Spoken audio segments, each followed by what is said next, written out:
आज हम आपके साथ एक और किस्सा शेयर करना चाहते हैं। असल में 24 मार्च 1942 को ब्रिटेन की न्यूज एजेंसीज ने अपने एक लाइव प्रसारण में यह बताया कि टोक्यो जाते समय नेताजी सुभाष चंद्र बोस का प्लेन क्रैश हो गया और इस दुर्घटना में उनकी मृत्यु हो चुकी है। सोचिए, 24 मार्च 1942 को ही ब्रिटेन की न्यूज एजेंसीज ने बिल्कुल वही बात कही जो बाद में 1945 में हुई, और उसमें भी यही बताया गया कि नेताजी का एक प्लेन क्रैश में उनकी मृत्यु हो गई है।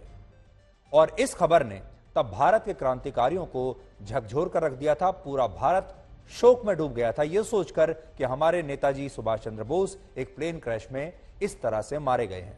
उस जमाने में महात्मा गांधी देश के पहले नेता थे जिन्होंने नेताजी की मां, जिनका नाम था प्रभावती बोस, उन्हें एक शोक संदेश भिजवाया था और इस शोक संदेश में लिखा था कि पूरा देश उनके बहादुर बेटे की मृत्यु से स्तब्ध है और इस मुश्किल घड़ी में उनकी संवेदनाएं नेताजी के पूरे परिवार के साथ हैं। यह लिखा था महात्मा गांधी ने। महात्मा गांधी, पंडित जवाहरलाल नेहरू और अंग्रेजी सरकार ने तब यह मान लिया था कि नेताजी की मृत्यु हो चुकी है। लेकिन 25 मार्च 1942 को नेताजी सुभाष चंद्र बोस ने स्वयं आजाद हिंद रेडियो पर आकर एक भाषण दिया और कहा कि अंग्रेजी सरकार उनकी मृत्यु चाहती है, लेकिन वो अभी भी जिंदा हैं। और इस भाषण में उन्होंने भारत के लोगों को अंग्रेजों की विभाजनकारी नीतियों से सावधान रहने के लिए कहा था। तो सोचिए, अंग्रेजों की जो न्यूज एजेंसीज थीं, उन्होंने ये खबर 3 साल पहले ही एक बार प्लांट कर दी थी 1942 में ही कि नेताजी सुभाष चंद्र बोस की इसी प्रकार से एक प्लेन क्रैश में मृत्यु हो चुकी है। लेकिन बाद में वो खुद आए रेडियो पर और उन्होंने कहा कि मेरी मृत्यु नहीं हुई है। ये उस जमाने की एक बहुत बड़ी फेक न्यूज थी। आप कह सकते हैं ये एक फेक न्यूज थी जो अंग्रेजों ने प्लांट की थी और महात्मा गांधी सहित तमाम लोगों ने बड़ी आसानी से मान लिया कि नेताजी अब नहीं रहे। दुख की बात यह है कि उनके विचारों पर हमारे देश के कुछ नेताओं की सोच बहुत हावी हो गई थी। वर्ष 1945 में जब फिर से भारत में रेडियो पर यह खबर आई कि नेताजी की एक प्लेन क्रैश में मृत्यु हो गई है, तो लोगों ने इस खबर पर विश्वास नहीं किया, क्योंकि एक खबर पहले भी 3 साल पहले ऐसी आ चुकी थी और तब देश के लोगों को लगा कि पिछली बार की तरह इस बार भी नेताजी सुभाष चंद्र बोस फिर से एक दिन वापस रेडियो पर आएंगे या कहीं पर भी आएंगे और पूरे देश को बताएंगे कि वो अभी जिंदा है। यानी उस जमाने में वो आकर कहेंगे टाइगर अभी जिंदा है। लेकिन इस बार ऐसा हुआ नहीं और देश के करोड़ों लोग इंतजार करते रह गए कि एक दिन नेताजी सुभाष चंद्र बोस आएंगे, हमारा नेता, हमारे नेताजी एक दिन जरूर आएंगे और कहेंगे कि मैं अभी जिंदा हूं। लेकिन ऐसा हुआ नहीं। 30 दिसंबर 1943 को नेताजी सुभाष चंद्र बोस ने पहली बार भारत की जमीन पर पोर्ट ब्लेयर में भारत का तिरंगा झंडा लहराया था। पोर्ट ब्लेयर केंद्र शासित प्रदेश अंडमान निकोबार की राजधानी है। सोचिए, वो पहले व्यक्ति थे, पहले नेता थे जिन्होंने भारत की भूमि पर तिरंगे को लहरा दिया था आजादी से पहले ही। नेताजी सुभाष चंद्र बोस भारत के पहले नेचुरल प्राइम मिनिस्टर भी थे, क्योंकि उन्होंने भारत की आजादी से 4 साल पहले 21 अक्टूबर 1943 को सिंगापुर में देश की पहली निर्वासित सरकार का गठन किया और इस सरकार का नाम था अर्जी हुकूमत आजाद हिंद। इसके अलावा दिसंबर 1943 को उनके नेतृत्व में आजाद हिंद फौज ने अंडमान निकोबार द्वीप समूह को ब्रिटिश हुकूमत से आजाद करा लिया था। लेकिन इतिहास में उनकी इस उपलब्धि का ज्यादा जिक्र नहीं हुआ।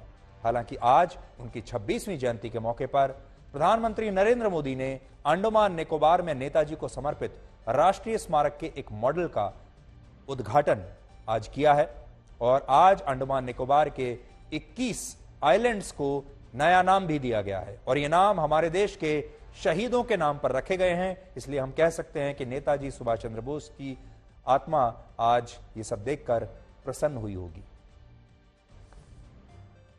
अंडमान की ये धरती वो भूमि है जिसके आसमान में पहली बार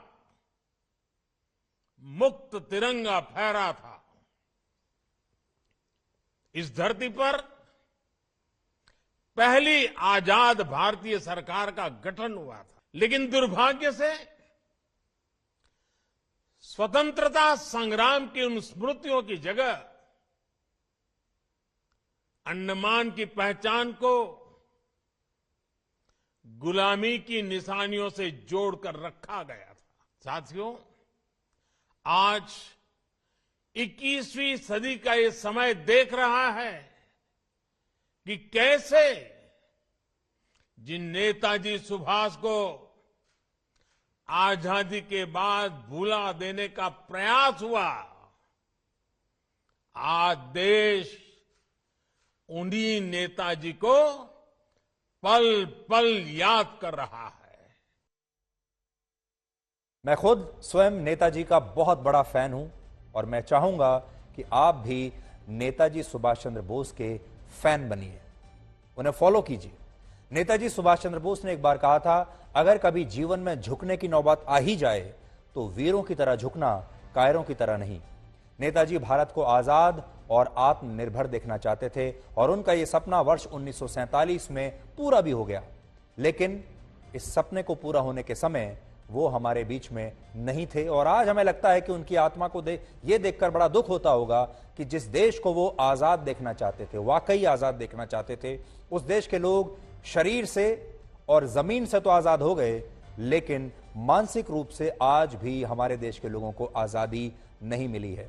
आज भी हमारे देश के लोग हमारे देश में क्या हो रहा है उसका सर्टिफिकेट लेने के लिए उन्हीं पश्चिमी देशों की तरफ जाते हैं।